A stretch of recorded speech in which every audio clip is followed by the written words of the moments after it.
नमस्कार दोस्तों, वीरंगना online classes 2.0 के यूट्यूब चैनल में आपका स्वागत है।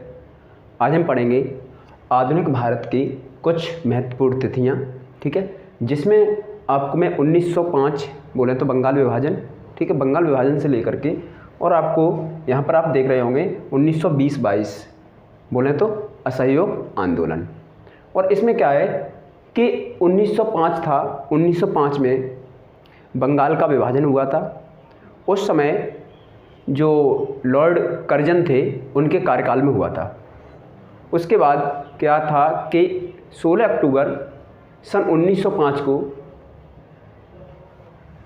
बंगाल ने शोक दिवस मनाया, ठीक है। और आमार सोनार बांग्ला है, ये राष्ट्रगान है बांग्लादेश का। तो बांग्लादेश का जो राष्ट्रगान है ये लिखा किसने है? ये रविंद्रनाथ टैगोर ने लिखा है, ठीक है। अब आते हैं 1906 में दादा भाई नौरोजी। सबसे पहले मैं आपको बता दूं, जो कांग्रेस है, कांग्रेस के अधिवेशन होते थे। अधिवेशन का मतलब बोले तो सभा होती थी साल में एक बार। वही कांग्रेस जिसकी 1885 में ए.ओ. ह्यूम द्वारा स्थापना की गई थी, ठीक।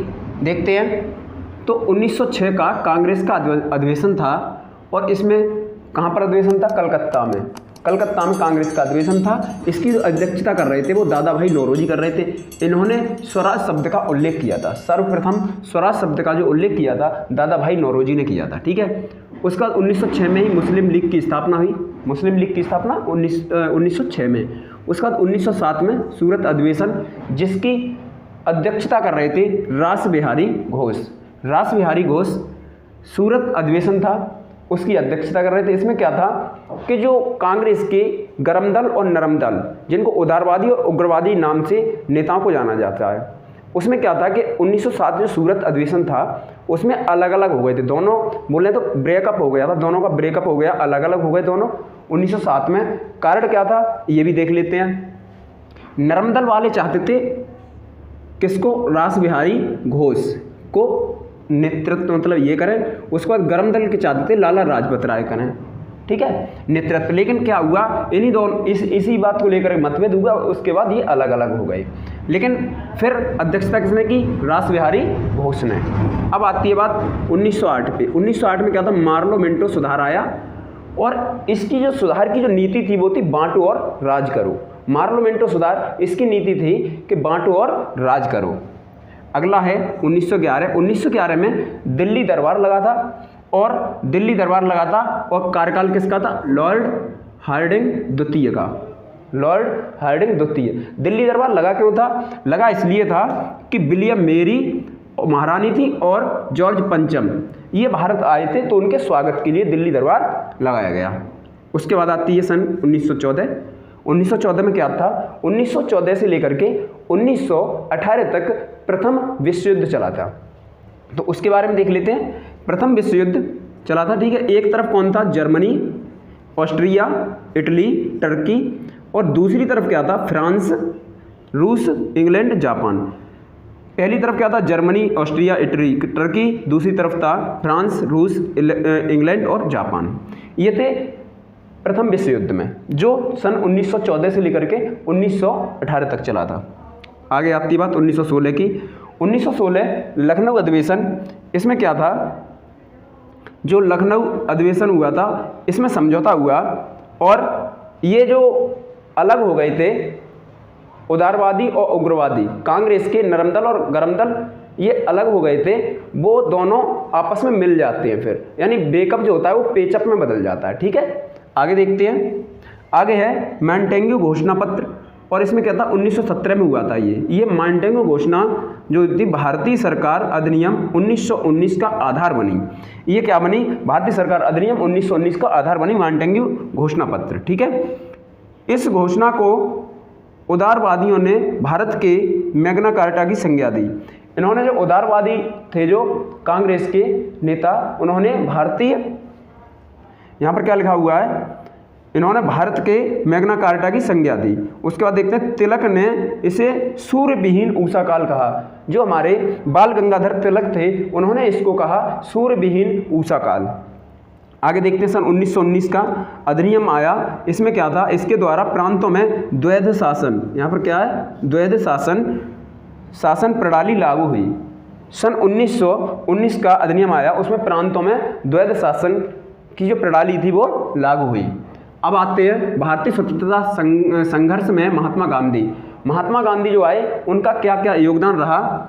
ये 1919 से 1947 तक इन्होंने भारत में योगदान दिया। इन्होंने जो आज़ादी दिलाई उसमें क्या क्या इनको योगदान थे।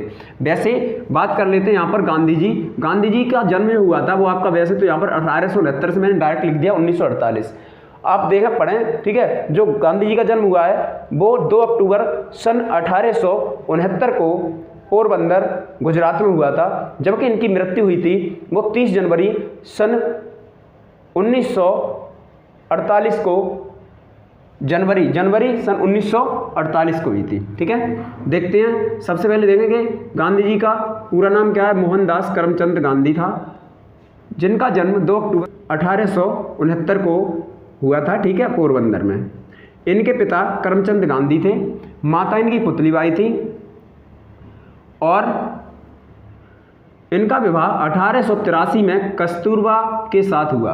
1883 में इनका विवाह हो गया कस्तूरबा से। इनके 4 पुत्र थे, हरिलाल, रामदास, मणिलाल, देवदास। आप ऐसे याद कर सकते, दो लड़कों के नाम में इनके लाल आता है, लाल और लाल, ठीक है। उसके बाद दास और दास, आप ऐसे याद कर सकते, राम यहाँ पर है और देव, रामदेव दास, ठीक है, हरि और मणि, ठीक। गांधी जी थे जो वो 21 वर्षों तक, कितने साल तक, 21 साल तक ये दक्षिण अफ्रीका में रहे। कितनी साल तक, 21 साल तक अफ्रीका में रहे। उसके बाद अफ्रीका से जो वापस आए ये 9 जनवरी 1915 को। जब ये वापस आए तभी से प्रवासी भारतीय दिवस इन्हीं के उस पर मनाया जाता है कि 9 जनवरी को प्रवासी भारतीय दिवस मनाया जाता है, ठीक है। आगे आते हैं, महात्मा गांधी जी जो महात्मा की उपाधि दी थी वो किसने दी थी, महात्मा की वो दी थी रविंद्रनाथ टैगोर ने। रविंद्रनाथ टैगोर ने इनको महात्मा की उपाधि दी थी, ये इम्पोर्टेंट है, इम्पोर्टेंट। उसके बाद गांधी जी ने टैगोर को गुरुदेव कहना शुरू किया, जो किया गुरुदेव की उपाधि टैगोर को दी गांधी जी ने। उसके बाद गांधी जी के राजनीतिक गुरु थे वो थे गोपाल कृष्ण गोखले, ठीक है। उसके बाद ब्रिटिश सरकार ने 9 जनवरी सन 1915 को केसर हिंद की उपाधि दी। इनको जो केसर हिंद की उपाधि दी थी गांधी जी को वो ब्रिटिश सरकार ने दी थी, ठीक है, 9 जनवरी सन 1915 को। बोले तो जिस दिन लौट के आए थे दक्षिण अफ्रीका से उसी दिन इनको उपाधि मिल गई थी केसर हिंद की। उसके बाद आती है डेट 1925, तो इन्होंने 1925 में अपनी आत्मकथा लिखी थी जिसका नाम था the story of my experiment with truth. एक बार फिर से देखेंगे, the story of my experiment with truth, ये इनकी आप बीती थी। गांधी जी की हत्या 30 जनवरी सन 1948 को दिल्ली के बिड़ला भवन में जाते समय, वहाँ पर सभा हो रही थी तो बिड़ला भवन में ये गए थे वहाँ पर, ठीक है। उस समय नाथूराम गॉडसे ने कर दी यहाँ पर, ठीक है। आगे देखते हैं 1917 में चंपारण सत्याग्रह। गांधी जी का भारत में प्रथम सत्याग्रह था। कैसा था, पहला सत्याग्रह था गांधी जी का। उसके बाद देखेंगे 1919 में रॉलेट एक्ट। रॉलेट एक्ट बोले तो बिना अपील, बिना वकील, बिना दलील का कानून, या फिर इसी को काला कानून भी कहते हैं। देखते हैं रॉलेट एक्ट। बढ़ती हुई क्रांतिकारी गतिविधियां, जब गतिविधियां भारत में ज़्यादा से ज़्यादा बढ़ रही थी स्वतंत्रता की प्राप्ति के लिए, लेकिन तो क्या ब्रिटिश सरकार ने क्या किया, गतिविधियों को कुचलने के लिए यह एक्ट बनाया गया। ये सरकार थी जो ब्रिटिश सरकार, उसने ये जो लोग थे उनकी, जो क्रांतिकारी लोग थे उनकी जो गतिविधियां थी उनको कुचलने के लिए ये कमेटी बनाई, रॉलेट एक्ट। इसे बिना वकील, बिना अपील, बिना दलील का कानून भी कहा जाता है। इसे काला कानून भी कहा गया, इसे काला कानून भी कहा गया। रॉलेट एक्ट के विरुद्ध सत्याग्रह के लिए गांधी जी का अखिल भारतीय संघर्ष के नेतृत्व का सर्वप्रथम प्रयास था। अगला देखते हैं इधर 1919 के जलियांवाला बाग नरसंहार।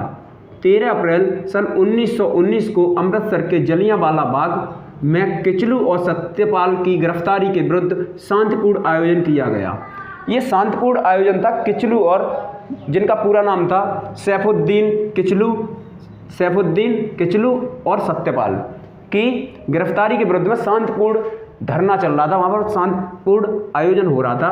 तभी सभा स्थल पर मौजूद जनरल डायर ने बिना किसी सूचना के गोली चलवा दी, जिसमें हजारों लोग मारे गए।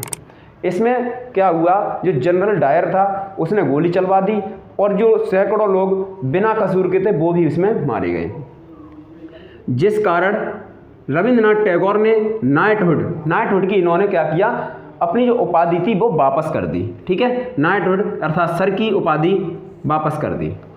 उसके बाद आती है अगला पॉइंट इसी का, सरकार ने हत्याकांड की जांच के लिए हंटर आयोग गठित किया।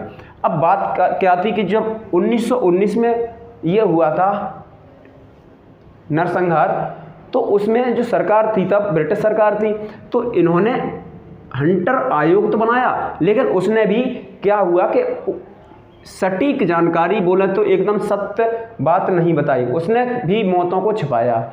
जबकि लोग यहाँ पर दसियों हजार की तादाद में मारे गए थे, यहाँ पर बताया था हजारों की तादाद में। आगे देखते हैं 1920 में खिलाफत आंदोलन। भारत के मुस्लिम तुर्की के सुल्तान को खलीफा मानते थे। जो भारत के मुसलमान थे वो तुर्की के सुल्तान को खलीफा मानते थे, लेकिन ब्रिटिश सरकार ने सीवर्स संधि द्वारा, कौन सी संधि, सीवर्स संधि द्वारा तुर्की का विभाजन कर दिया। जो तुर्की का सुल्तान था वहाँ पर कहीं ना कहीं इन्होंने वहाँ पर भी भारत की तरह ही सेंध लगाना शुरू कर दिया। 19 अक्टूबर को पूरे देश में खिलाफत दिवस मनाया गया। 19 अक्टूबर को पूरे देश में भारत में खिलाफत दिवस मनाया गया। 1920-22 को असहयोग आंदोलन शुरू हुआ। इसे चलाने का निर्णय सितंबर 1920 में लाला लाजपत राय की अध्यक्षता में कलकत्ता में लिया गया। जो निर्णय लिया गया था किसको, असहयोग आंदोलन को चलाने के लिए 1920 में, ठीक है, तो वो था लाला लाजपत राय की अध्यक्षता में। आगे देखते हैं, गांधी जी ने 1 अगस्त 1920 को असहयोग आंदोलन शुरू किया। इसी दिन बाल गंगाधर तिलक का निधन हुआ था। 1 अगस्त 1920 को बाल गंगाधर तिलक का निधन हुआ था। गांधी जी ने ब्रिटिश शासन द्वारा दी गई उपाधियां व पदक लौटा दिए। जो ब्रिटिश सरकार ने, अंग्रेजों ने जो हमारे भारत के राष्ट्रपिता महात्मा गांधी को जो भी उपाधियां दी थी, यहाँ पे जो भी उनको पदक दिए थे, उन्होंने वापस कर दिए। ठीक है, उसके बाद देखते हैं विदेशी वस्त्रों की होली जलाई गई और बहिष्कार, यानी अर्थात होली जलाई गई, जो विदेशी थे, जो वस्त्र हम लोग यूज कर रहे थे उसको जलाया गया, कहीं ना कहीं उसका बहिष्कार किया गया। विदेशी वस्त्रों की होली जलाई गई, जिसे रविंद्रनाथ टैगोर ने निष्ठुर बर्बादी की संज्ञा दी। तो रविंद्रनाथ टैगोर ने क्या किया, बर्बादी की संज्ञा दी। ये तो था आपका 1922 तक का, आपका 1905 से। आगे जो वीडियो आएगी आपकी वो 1922 से आगे का आएगा, जिसमें आएगा आपका काकोरी 10 एक्शन है, चोरी चोरा घटना है, चोरी चोरा आएगी। इसके बाद तो 1922 में चोरी चोरा कांड हुआ था, वो आएगा इसके बाद, और वहाँ से ही सीरीज पूरी आएगी। ठीक है, या फिर इधर से यदि हम लाते हैं वीडियो तो 1905 से पहले वाली लेकर के आएंगे, और इधर वाली आएगी तो 1922 के बाद वाली आएगी। ठीक है, आप मुझे ज़रूर बताएं कि ये वीडियो कैसी लगी आपको, और आपकी समझ में आया या नहीं आया। मैंने सीरीज से एकदम बनाया इसका पूरा, बहुत मेहनत लगी है वीडियो बनाने में, और अपना प्यार ज़रूर दीजिए। ठीक है, लाइक करें और कमेंट करें। मिलेंगे नेक्स्ट वीडियो में, तब तक के लिए थैंक यू सो मच। यहाँ यदि आप नए हैं चैनल पे तो सब्सक्राइब जरूर कर लें।